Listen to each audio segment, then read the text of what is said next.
Nah, Pak Agung, kalau bicara soal mekanisme hukumnya nih, ini Pak Agung nih yang paling pakarnya ya. Itu bagaimana Pak untuk peralihan kepemilikan IP? Ya, memang sebenarnya gini, kalau kita lihat bahwa kita tidak bisa pungkiri bahwa yang di dalam IP itu kan ada 3 pilar yang ada di dalam perkembangan IP. Pertama, creativity, protection, dan kemudian commercialization.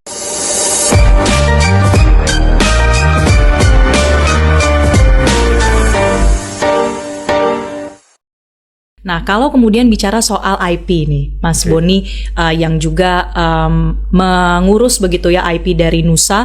Nah, ini bagaimana sebuah IP itu bisa dialihkan, Mas? Mungkin pernah ikut prosesnya itu bagaimana suatu IP bisa dialihkan? Ya, betul.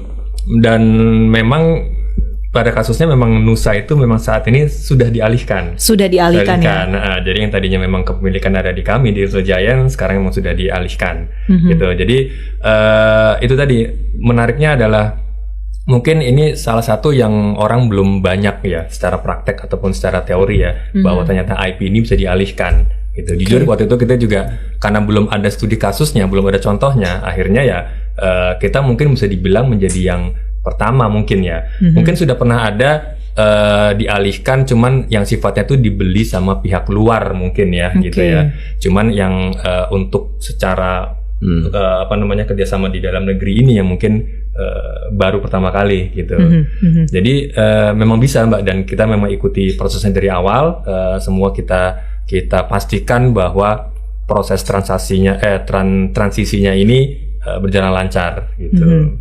Itu alasannya ketika IP ini dialihkan, sebuah intellectual property dialihkan dari misalnya awalnya punya Mas Boni dan juga The Little Giants. Biasanya karena apa aja, Mas? Sebenarnya banyak faktor ya, banyak faktor.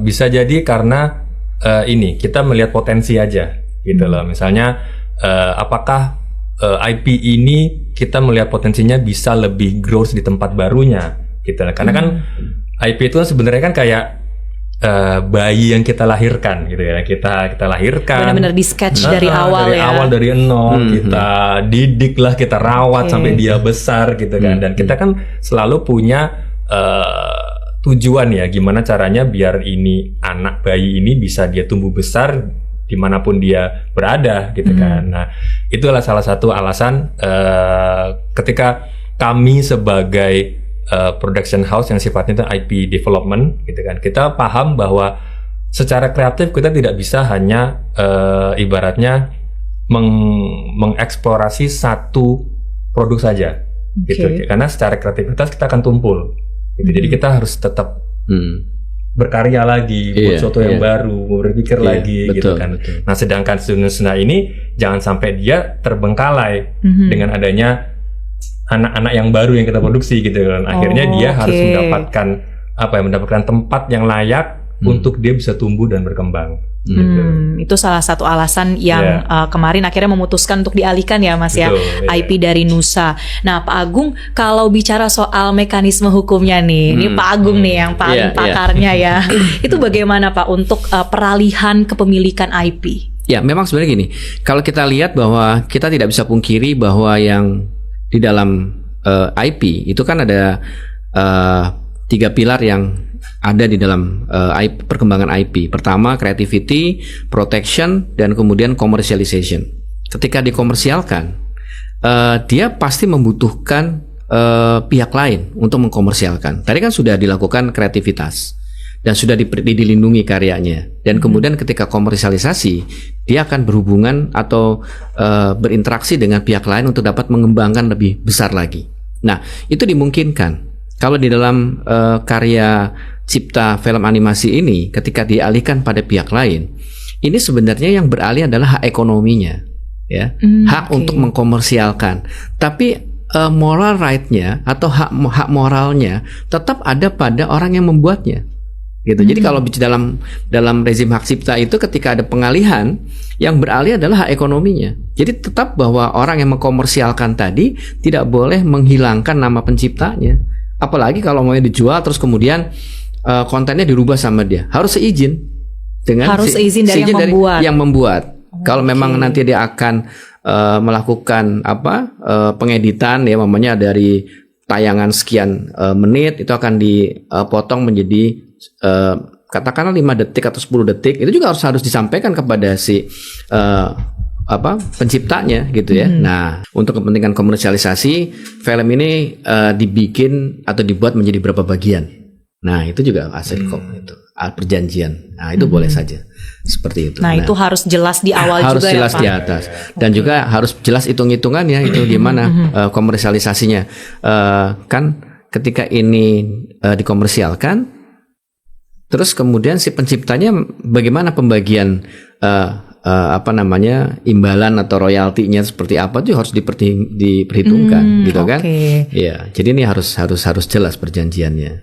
Jangan sampai nanti perjanjian di awal nilai budgetnya sekian ternyata begitu booming, wah income-nya jadi banyak, nggak sebanding nih. Nah, itu juga sering terjadi konflik ya, sengketa antara pencipta yang dengan pemegang hak ekonominya gitu ya. Itu sering terjadi seperti itu, konflik. Nah, ini juga perlu dihindari hal seperti itu. Mas Boni tadi cerita bahwa banyak kreator dari Indonesia yang mungkin bekerja sama dengan studio-studio besar, Marvel, Disney dan sebagainya.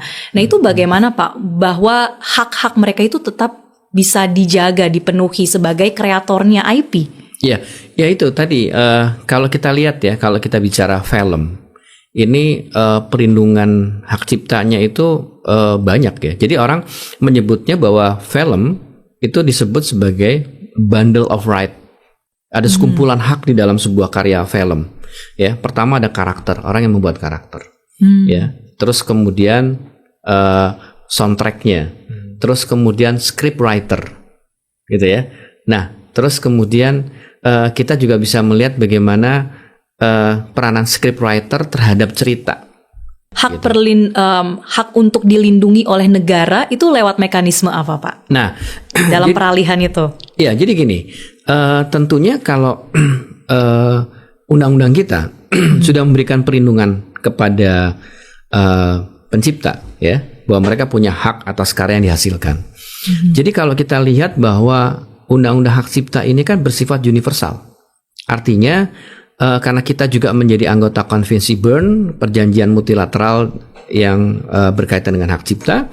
Begitu hak cipta saya pertama kali dipublikasikan di Indonesia, maka negara-negara lain, ya, sebagai anggota Konvensi Bern itu harus mengakui bahwa ini adalah karya Mas Boni, gitu kan? Nah, jadi perlindungannya adalah seperti itu. Jadi ketika karya ini digunakan oleh pihak lain tanpa izin dari Mas Boni, ketika ada sengketa gitu ya. Iya, sengketa Mas Boni masih punya hak untuk menegakkan haknya. Umpamanya, mungkin hak ekonominya sudah dialihkan ke pihak lain, tapi kemudian dia tetap masih punya hak, umpamanya nama Mas Boni dihilangkan di situ, gitu kan?